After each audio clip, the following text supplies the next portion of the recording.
Assalamu alaikum wa rahmatullahi wa barakatuh. I have a quick advice for you in the last 10 nights of Ramadan. There is a trend that people shoot with their phones or cameras the sunrises, trying to locate Laylatul Qadr and then comparing the nights. So every day after sunrise, they would post the video or the imagery that they got. And then they would give their opinion whether it's Laylatul Qadr or not compared to previous nights and so on and so forth. Although yes, the Prophet ﷺ told us about a sign, or not necessarily a sign, or a mark. It's alama. The Prophet ﷺ said alamatuha. So its mark is that the sun rises very mild, so you can look at it without really, your eyes being strained. So this is again a mark on Laylatul Qadr. Although this is something that is authentic in the Sunnah of the Prophet ﷺ, but we don't know that the companions used to, wait after Fajr and look at the sunrise and then tell each other and spread the news. This was not the practice. Now, if you want to do it yourself after sunrise, you watch the sun and see, and just for your own personal, I would say, reassurance, there's nothing wrong with that. You can do it. But posting these things online is really going to create a number of problems. One of them will be actually confusion. Because if you noticed, and I followed that for a couple of years previously, that someone would post the first few nights, and let's say the 23rd night, or the sunrise was really beautiful, was very mild, based on what the camera shows, and it seemed to be quite different than night 21st. So many people arrived at the conclusion, most likely this is Laylatul Qadr. But then we have the 25th night and the sun rises strong. So there is more confirmation. Then 27th night and the sun rises also, strong. So there's more confirmation it was the 23rd night. But you know what happens to many people who follow this? They start to say, most likely it was the 23rd night. You either, hit it or missed it. But then you know what, and this happened one year. Then the 29th night, the sun is way more beautiful and milder than it was on the 23rd night. So if you look at, and sometimes people show the whole spectrum in one image. They show the different sunrises in the last 10 nights. And sometimes, they are not at the same degree. A lot of them are at varying degrees of clarity and mildness as well.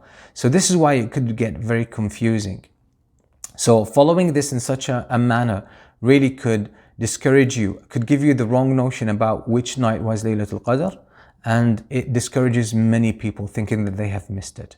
And the reason with some people is that they think they can create they can have a shortcut to Laylatul Qadr. They don't need to spend the whole 10 nights really exerting themselves. They just want to, smartly thinking that it is smartly, catching Laylatul Qadr and reaping all the reward. Well, this is not how the Prophet ﷺ, he encouraged his companions to seek it in the last 10 nights, and he himself would exert himself and do his best in the last 10 nights. This would be the best way to catch it and the most guaranteed way as well. There's also something else there. If Allah subhanahu wa ta'ala wanted to reveal it, He would have revealed it. But Allah has wisdom behind not showing it. And it's important as well to know that the strongest mark of Laylatul Qadr comes after the night is over. And that's the sunrise, the subsequent sunrise. So what does that tell you? That tells you, there's no sure way. The best way is actually to do your best. Do your best in the last 10 nights, all you can. And if you sense there is a night that is special, you push yourself a little extra during that night. One of the marks of Laylatul Qadr that most people don't pay attention to is how you feel about it. Allah subhanahu wa ta'ala describes it as Salamun hiya hatta matla' al-fajr. It is peace and full of peace until, the break of dawn. So if someone is really attentive, and this happens more with the people who have worked on purifying their hearts, the more attentive you are, the more connected you are to Allah, the more sincere. By the way, purification of the heart is not a technical thing. It's about sincerity. It's about having a good heart. It's about shedding all the evil, the hate, the envy, the evil desires, the infatuation with this dunya. That's what purification of the heart is. So the purer your heart, the clearer the vision of your heart, the more you can sense the presence of angels and the peace that Allah sends down. And you could tell, and it happens with some people, that they could actually tell Laylatul Qadr just by how they feel about it. Are there people who feel wrong? Yes. But how do people know? There's no sure way to know, but people, this is a reward from Allah for people who have been, or people who have really put so much effort in purifying the heart, people who have sincerity, people who badly want Allah subhanahu wa ta'ala. That's a gift from Allah to them. Some sort of an evidence on this is when Aisha radiallahu anha asked the Prophet sallallahu alaihi wasallam, she said, O Messenger of Allah, if I sense it's Laylatul Qadr, right? What do I say? He said the famous dua, he taught her the famous dua, Allahumma innaka afuwun tuhibbul afwa fa'fu anni. So it shows that the Prophet ﷺ recognized and acknowledged that Aisha said that I would sense Laylatul Qadr. I would know somehow, it's a knowing, right? It's a gift from Allah subhanahu wa ta'ala.